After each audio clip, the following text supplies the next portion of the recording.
The welfare of big cats in Malta. A growing concern. Malta has been plagued by concerns over the welfare of its big cat population, particularly the 4 lions and a leopard found living in poor conditions in Naxxar on New Year's Eve.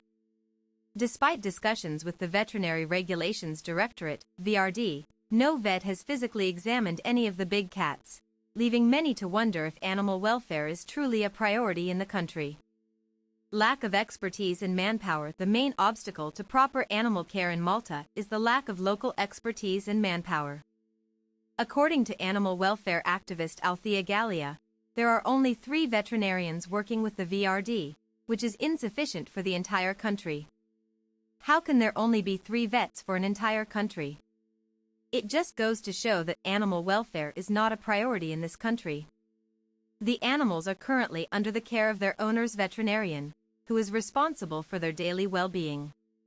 However, the lack of formal veterinary expertise has resulted in no physical medical examinations taking place.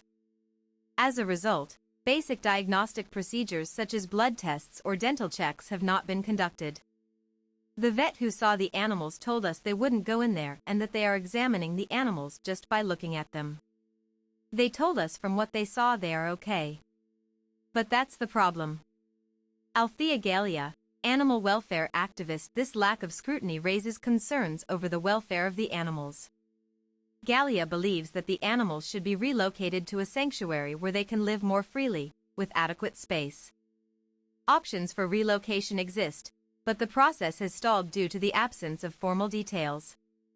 International animal welfare organizations such as 4 Paws and Born Free have expressed interest in assessing the cats and potentially relocating them to one of their sanctuaries. Relocation options. Relocation to a sanctuary where the animals can live more freely, with adequate space. International relocation to a country with more adequate facilities for the animals.